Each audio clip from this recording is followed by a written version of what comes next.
Hi guys, welcome back to Novel Nomad, and I'm Kate, and today I'm going to be doing the This and That book tag. I was tagged by Kate Howe. I'll link her in the description box below, as well as the original tag. Go check them out, they are so much fun. But we might as well get started with the tag. Question 1 is your oldest book and your newest book. So the two oldest books I have found on my shelves are ones I remember reading when I was little, and that is Birthday Wishes, which is about a little rabbit who gets to wish all the things that she wants for her birthday, and some of them tend to come true. And also No Carrots for Harry, which is also about a little rabbit who realises that he doesn't like carrots, but he really wants dessert, and he can't get dessert if he doesn't eat his carrot. And of course, things ensue from there. My most recent purchase is What I Saw by Beck Nicholas. This is a YA novel, and it's also written by an Australian author, so yay! Anyway, so it's about a boy that is king hits, that means a one punch to the head, and he ends up dying. And this is witnessed by Callie and also Rat. Now Rat is a bit of a bad boy, Callie is the Ice Queen do-gooder, and he is actually accused of punching the guy when she knows that's not right. Next is the biggest book to the smallest book, and I have a very big book, so give me a moment. And here we go, and it is this one. It takes up the entire screen. It is actually a publication, volume 2 of 1879 Queen magazine, which is a ladies' fashion magazine. I got it because I'm absolutely in love with the Victorian period and the fashions of the time, and of course in these books they had some beautiful ladies' fashions and illustrations. Here's one example, and they did lots of travelling as well, so it's just great to read something that they would have read at the time, and it's just so fascinating. Compared to that, my smallest book is Eric by Shaun Tan. This is actually a story from Shaun Tan's Tales of Outer Suburbia, but it is so beautiful. I actually have it signed by Shaun Tan, and it's such a beautiful little story. It makes a great gift. But if you want a comparison of the books, there we go. Next is the longest by page number to the shortest.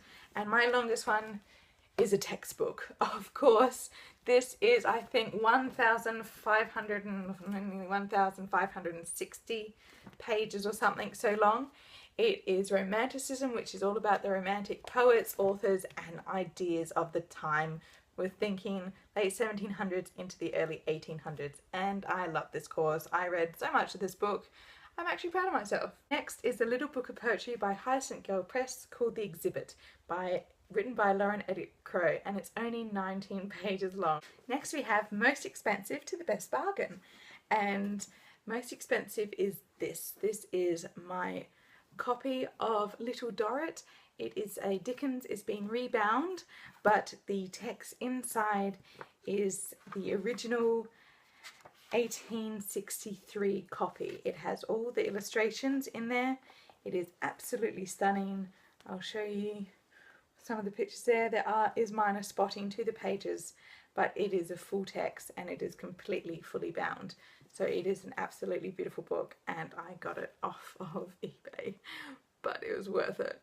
The best bargain I've ever come across was this one, The Women Who Run with the Wolves by Clarissa Pinkola Estes.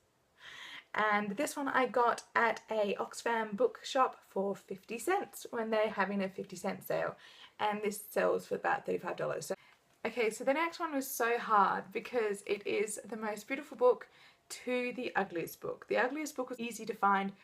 The hard part was finding the most beautiful book. So I decided the most beautiful book I most recently purchased, which is not only beautiful inside but outside. So I had to put lots of parameters on that one. So I think the most beautiful book I own at the moment is The Gracekeepers by Kirsty Logan.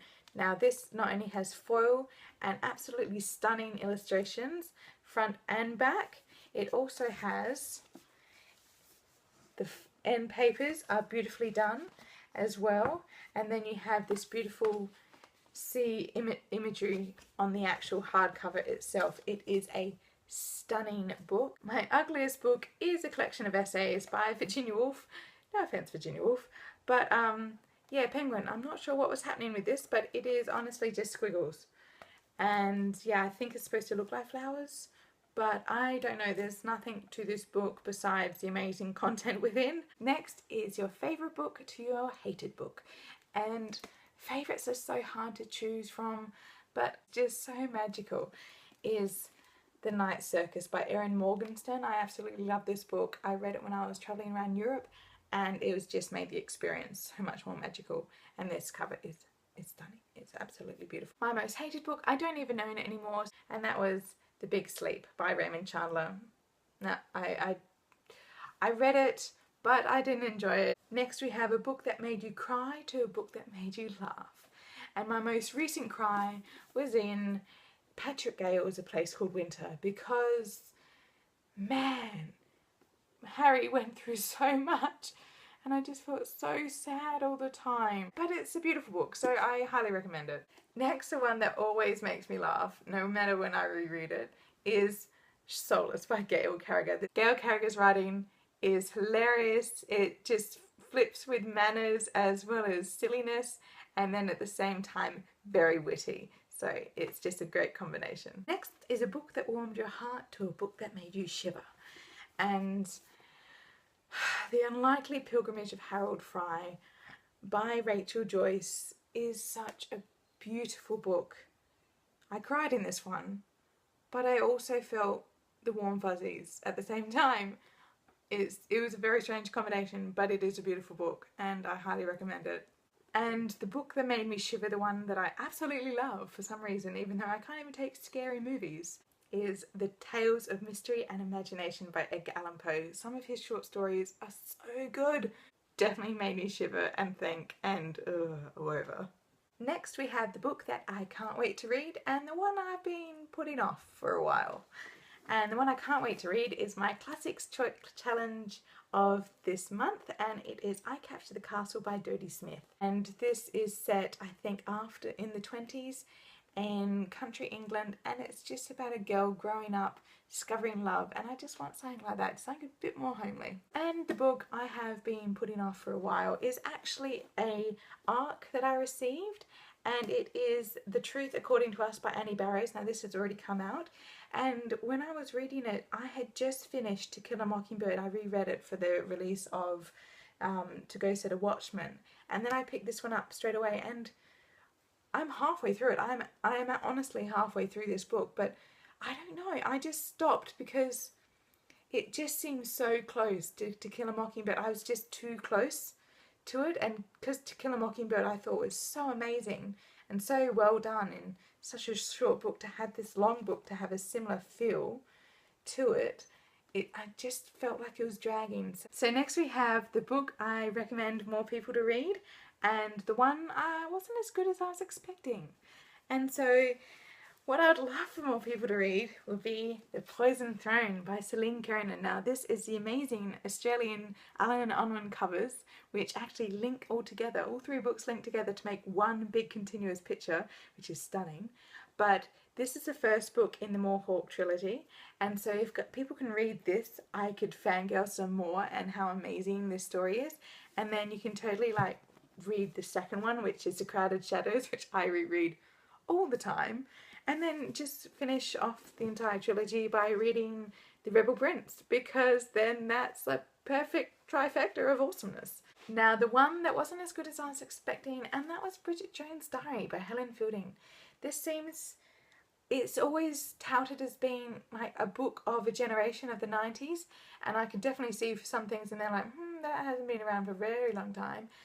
But I don't know, I just got bored with Bridget. The final question for this tag is a book that I'm going to buy next, and also one that I'm going to get off my shelves. And next, it is a Kindle book, and it had the biggest cliffhanger in the first book, and it was totally unfair of the author, but it is #Rev by Cambria Herbert. But this one is coming out this week, and I am desperate to read it. And the one I'll be getting off my shelves is Cat Out of Hell by Lynn Truss. I didn't enjoy this. I found some of it amusing, but overall it it bored me and the concept was not handled well. So thanks for joining me guys, this tag was super fun, and thanks to Kate Howe for actually tagging me in it. So I'll see you next time.